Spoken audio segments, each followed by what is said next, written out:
C'est un sujet dont je voulais vous parler depuis bien longtemps maintenant, les IA. Et je vais vous dire pourquoi l'IA risquerait de changer vos vies et la mienne, surtout durant ces prochaines années. Tous les cas, en voyant juste l'avancée technologique de nos jours, la manière dont elle évolue, en fait la technologie de nos parents et celle d'aujourd'hui c'est plus la même. Dès que juste on voit les téléphones portables comment ils ont évolué, les couleurs aussi en noir et blanc comment ils ont évolué, juste en voyant tout ça, on peut juste être fier de l'avancée technologique et être heureux de ce qu'on a nous aujourd'hui. Ça faisait 60 ans que l'IA évolue et moi je vous le dis, elle continuera très probablement d'évoluer encore des années à venir. L'IA ou l'intelligence artificielle est une branche de l'informatique qui permet au système d'apprendre et d'exécuter des tâches normalement associées à l'intelligence humaine, telles que la reconnaissance vocale, la prise de décision ou même la perception visuelle. Dans les années 50, la réalité de l'intelligence artificielle était hors de portée. Les ordinateurs ne pouvaient pas stocker ou exécuter des informations aussi détaillées et aussi complexes, et les coûts étaient vraiment abusés. C'était hors de prix quoi. À l'époque, on avait des espaces de stockage faibles pour une taille immense, sachant que maintenant on peut condenser des espaces de stockage énormes sur une taille très réduite. Prenons juste l'exemple des processeurs actuels qui ont des centaines de millions de portes logiques, exécutant chacun d'eux une fonction donnée. À l'époque, c'était inconcevable. Tant d'instructions pour une dimension aussi réduite, c'est totalement impossible. Je vous le dis dès maintenant, et vous verrez que c'est quasi sûr que ChatGPT va supprimer des métiers. D'après la presse, d'ici 5 ans, l'avancée de ChatGPT pourrait supprimer près de 80% des métiers. Vous vous rendez compte? Ça veut dire là, vos parents là vont se réveiller un bon matin, ils vont voir, ils ont plus de job. Pourquoi? ChatGPT. C'est la triste réalité derrière cette si belle technologie. Avec ce qu'on est en train de voir aujourd'hui, ChatGPT a une capacité de création hors du commun. Le truc, c'est pratiquement un humain, quoi. Grâce à sa base de données, il est capable de trouver des solutions à tes programmes en eux-mêmes, de faire tes dissertations et plus encore. ChatGPT, il peut tout faire, quoi. Tes explications de texte, tes compréhensions de texte, tout, quoi. En fait, le truc, c'est un humain. Un jour, le mathématicien au nom de Alain Turing a posé une question simple, mais qui fait réfléchir. Les machines peuvent-elles penser? Bien sûr que les machines pensent pas. Elles exécutent une série d'instructions et d'ordres programmés par l'homme. Entre les années 50 et 70, l'informatique a évolué d'une façon fulgurante. On a la chance que de nos jours, les ordinateurs sont beaucoup moins chers et plus accessibles au grand public. Parce qu'à l'époque, les ordinateurs étaient réservés à l'élite. C'était juste les grosses entreprises qui avaient des ordinateurs. Des avancées majeures en matière de capacité de stockage et de puissance de calcul sont nécessaires pour se rapprocher au maximum des capacités humaines. Dans les années 80, deux techniques importantes ont été développées. La première, le deep learning, ou apprentissage en profondeur si vous préférez, a permis aux ordinateurs d'apprendre par l'expérience ou apprendre en faisant un grand nombre d'essais ou de tentatives. Le deep learning, c'est une façon d'apprendre en répétant une action plusieurs fois.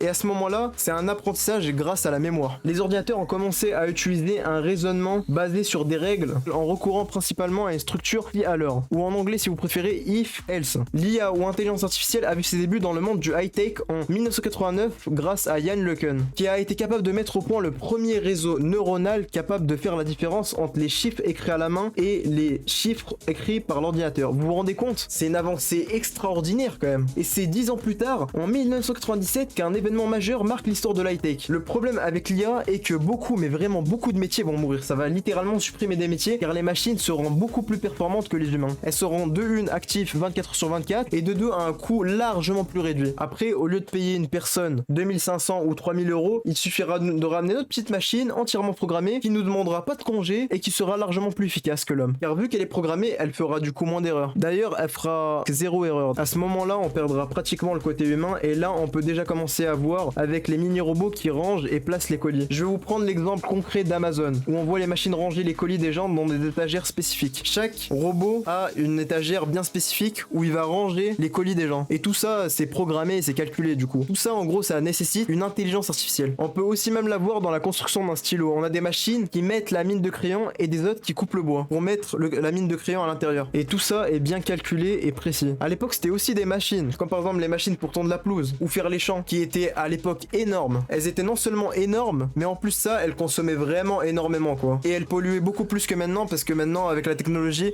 pratiquement tout est électrique. On commence à perdre l'essence même du travail. Actuellement, c'est plus rentable pour les fermiers d'utiliser des machines, car encore une fois le prix est beaucoup plus faible, car la machine consomme moins et demande beaucoup moins qu'un humain. Les besoins de la machine, alimentation, électricité, les besoins de l'humain, être nourri, être logé et parfois même avoir une vie agréable pour certains. Les machines sont largement moins exigeantes en termes de ressources qu'un homme tout simplement. Il y a tout un processus, ça c'est en grande partie grâce à l'avancée technologique. Il y avait quelques temps, les téléphones portables n'existaient pas. D'ailleurs, Siri sur Apple, c'est l'intelligence artificielle. Une intelligence artificielle, grosso modo, c'est quoi? C'est une énorme base de données. Même les calculatrices qu'on a tous eues au collège lorsqu'on était petit, c'est une intelligence artificielle avec une base de données presque infinie. Une sorte de suite numérique qui s'étend vers l'infini. En 1997, Dragon System a développé développer et implémenter une solution de reconnaissance vocale sous Windows. L'intelligence artificielle est un ensemble de techniques visant à réaliser des machines capables de simuler l'intelligence humaine, souvent classée dans le groupe des mathématiques et des sciences cognitives. L'IA est en réalité une discipline jeune d'une soixantaine d'années, qui réunit des sciences, théories et techniques, notamment logiques, comme par exemple les mathématiques, statistiques, probabilité, neurobiologie et j'en passe, dont le but est de parvenir à faire imiter par une machine les capacités cognitives d'un être humain. L'intelligence artificielle est aujourd'hui devenue un facteur d'innovation dans le monde du travail et ses applications quotidiennes. L'intelligence artificielle est une branche de l'informatique qui permet au système d'apprendre et d'exécuter des tâches normalement associées à l'intelligence humaine, telles que la reconnaissance vocale, la prise de décision ou la perception visuelle. Les unités de traitement graphique ou GPU permettent d'imiter certains mouvements, comme par exemple les mouvements de course ou les mouvements de tir dans certains jeux par exemple, ou bien même actuellement certains logiciels étant même capables de modifier des voix pour se rapprocher au maximum du comportement humain. Le Big Data.